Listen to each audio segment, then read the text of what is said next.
Star plus पर आने वाले शो अनुपमा में आज आप देखेंगे कि अनुपमा घर के अंदर जाती है तो देखती है सभी लोग सोए हुए हैं घर के अंदर। उस रात की सारी घटना उसको तुरंत याद आ जाती हैं। वनराज के कमरे के बाहर वो जाती है लेकिन अंदर नहीं जाती और कुछ देर वहीं खड़े रहने के बाद में किचन में आकर के चाय बनाने लगती है और किन्हीं सोचों में गुम हो जाती है।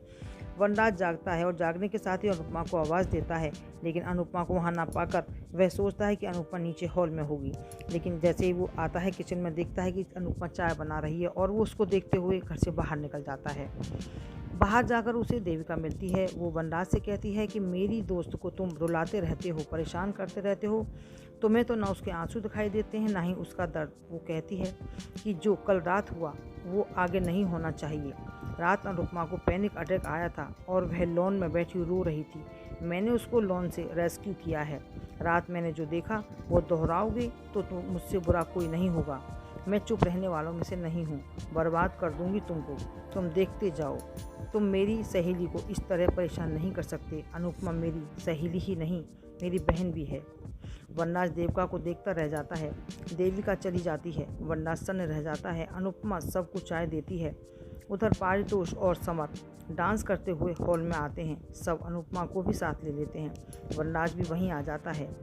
समर बताता है कि आज आप दोनों की 25वीं एनिवर्सरी है। पापा आपको तो याद ही होगा। सभी अनुपमा की तारीफ़ करते हैं, लेकिन अनुपमा को कल रात की सारी बातें दिमाग में घूमती रहती हैं और वो परेशान होती रहती है। वनराज अनुपमा का हाथ पकड़ लेता है।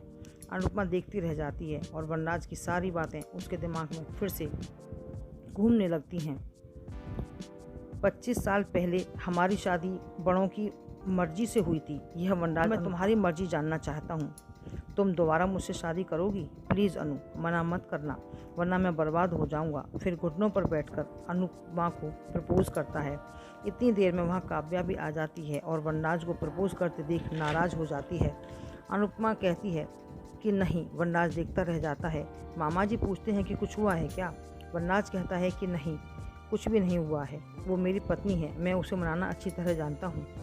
काव्या वापस नंदिनी के घर आ जाती है और बहुत परेशान रहती है और कहती है कि ये सब सच नहीं है और मैं इसको सच नहीं होने दूंगी। मैं सब बदल के रहूँगी। अब वही होगा जो मैं चाहूँगी। वनराज अनुपमा के कमरे में एक रोमांटिक गाना गाता हुआ आता है। अब देखने वाली बात यह है कि क्या अनुपमा वनराज आपस में बात करेंगे? क्या अनुपमा वनराज को माफ़ कर देगी? आपको क्या लगता है? कमेंट्स करके ज़रूर बताएं और हमारे चैनल को लाइक, शेयर और सब्सक्राइब करना ना भूलें।